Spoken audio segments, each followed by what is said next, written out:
Pengabdi Setan adalah sebuah film horor tahun 1980 dari Indonesia yang disutradarai oleh Sisworo Gautama Putra.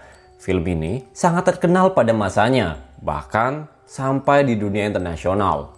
Dirilis dalam berbagai bentuk format di berbagai negara seperti Amerika Serikat, Eropa, dan juga Jepang. Film ini pada masanya dikenal sebagai salah satu dari beberapa film horor yang menggantikan tema horor yang diwarnai dengan kepercayaan Kristen dan Buddha dengan kepercayaan Islam. Nah, gimana nih alur ceritanya? Yuk kita simak alur ceritanya.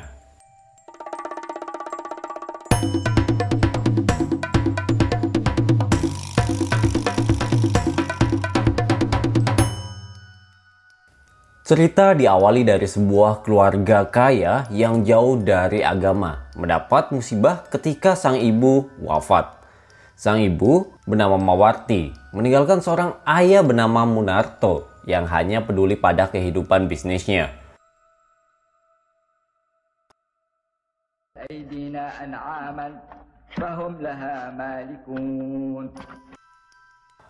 Munarto mempunyai satu putra pendiam bernama Tommy dan seorang putri bernama Rita yang katanya sih anak dugem alias anak klub pada masanya.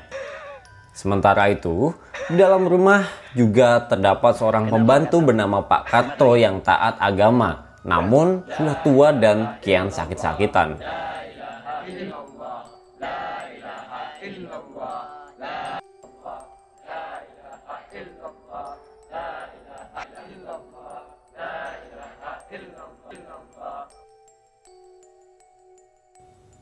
Pada malam pertama setelah kematian Mawarti, Tommy menjumpai arwah sang ibu, kendati tidak berbincang.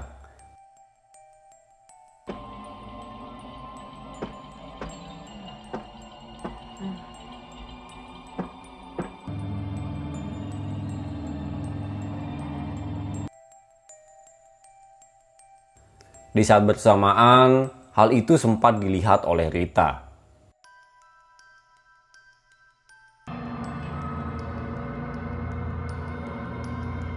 Keesokan harinya, karena Tommy yang masih kebayang kejadian semalam, Tommy bergegas mendatangi teman-temannya meminta sebuah saran.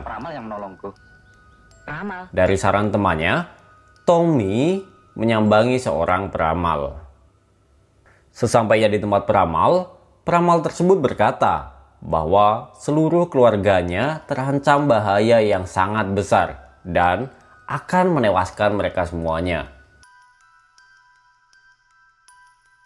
Lalu, sang peramal pun menyarankan Tommy untuk memperkuat dirinya dengan ilmu hitam.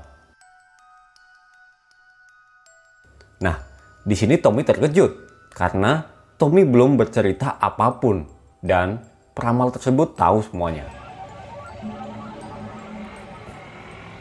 Setelah kepulangannya dari tempat peramal, Tommy menjadi aneh dan pendiam karena ia berkonsentrasi mendalami ilmu hitam.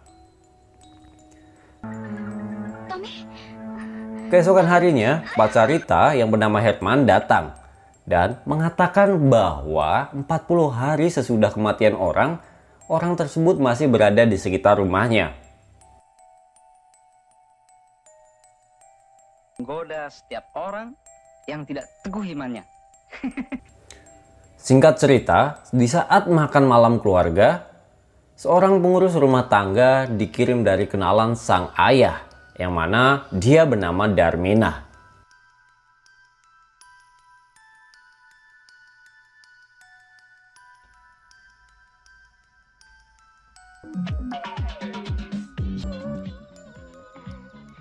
Keesokan malamnya, Herman mendatangi Rita untuk mengajak Rita dugem sebagai cara untuk menghilangkan rasa khawatir dan stresnya. Namun, sepulangnya dari tempat dugem, Rita mulai mendapati dirinya ketakutan karena dia melihat sesosok kuntilanak. Sementara Herman berkata bahwa Darminah bukanlah orang yang baik dan akan membicarakannya besok saat akan pergi ke rumah seorang dukun. Lalu Pak Karto yang mulai sering kambuh mencium kelakuan Darmina yang aneh dan mencurigakan.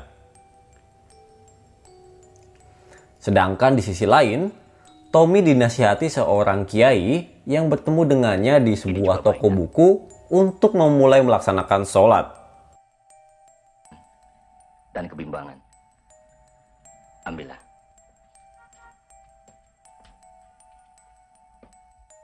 Saat ia ingin melakukannya, sesosok kuntilanak menghampirinya dan berkata kepadanya untuk menghentikan hal tersebut.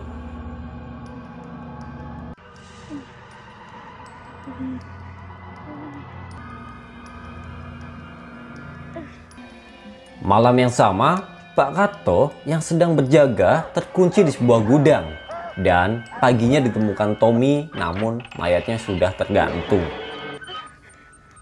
Pak Karto.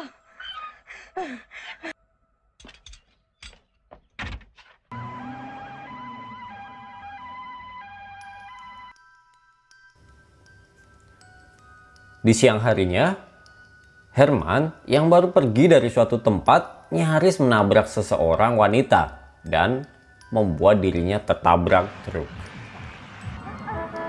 Nah, namun ternyata wanita yang nyaris ditabraknya adalah Darmina.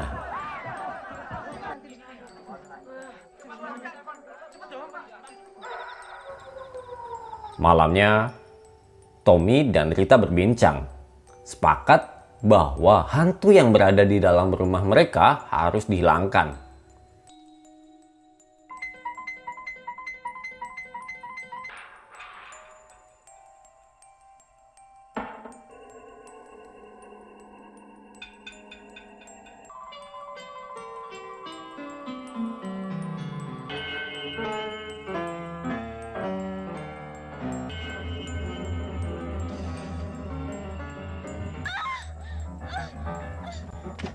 Saat Rita keluar, ia dikejar oleh zombie Herman yang mengejarnya hingga Rita ditolong Darmina.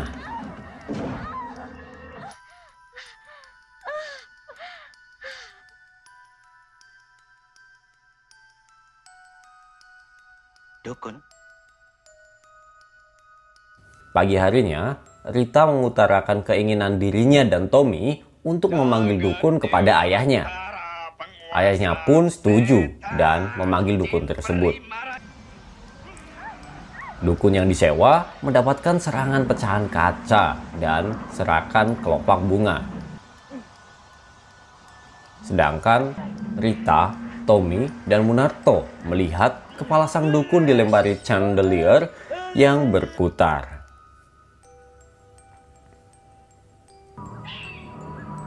Dan semuanya setelah selesai, Darmina mengendap-endap pergi ke suatu tempat. Tommy pun mengikutinya. Dan ternyata Darmina pergi ke kuburan. Dan di belakangnya terdapat Herman dan Pak Karto yang sudah seperti zombie. Di kuburan itu, Darmina membangkitkan Mawarti untuk membunuh keluarganya sendiri. Bangkit. Bangkit. Wah. Tidak.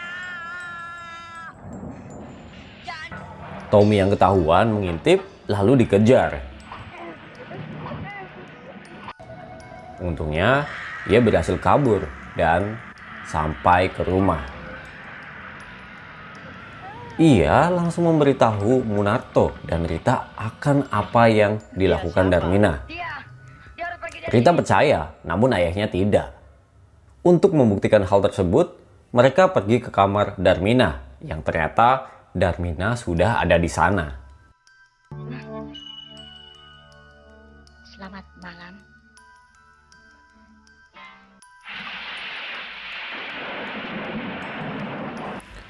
Keesokan harinya, Tommy dan Rita memberanikan diri untuk menggali kuburan ibunya. Setelah digali, ternyata cukup mengejutkan bahwasanya jasad dari ibunya masih ada di kuburan.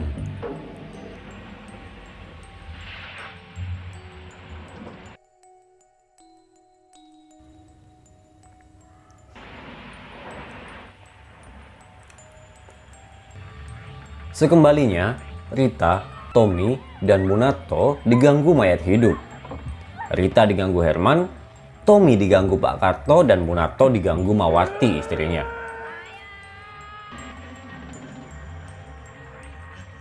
Kau harus ikhlas. Jangan.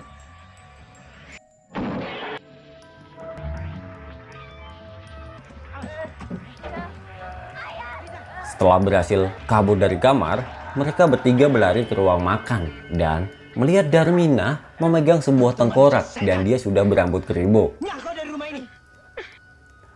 Jadi ternyata di sini Darmina adalah setan yang berusaha mengintimidasi orang yang imannya lemah. Kami akan selalu datang. Di saat manusia tak beriman. Kata Darmina, setelah orang yang imannya lemah diteror dan meninggal tanpa sempat bertaubat, orang itu akan dijadikan abdi setan di neraka. Bunuh. Habiskan mereka. Tunggu.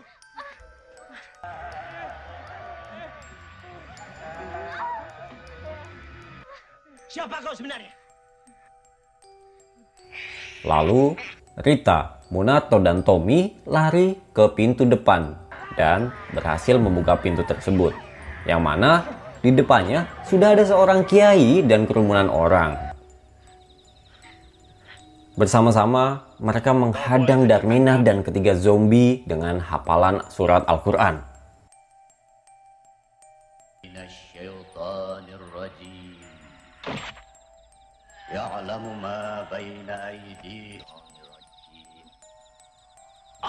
Seketika mereka semua pun terbakar.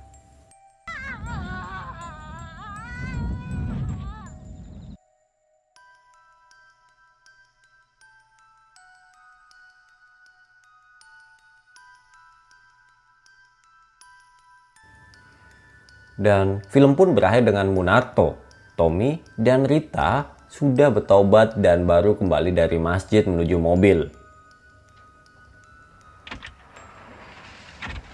Di sebelah mereka ada sebuah mobil yang ditempati seorang wanita.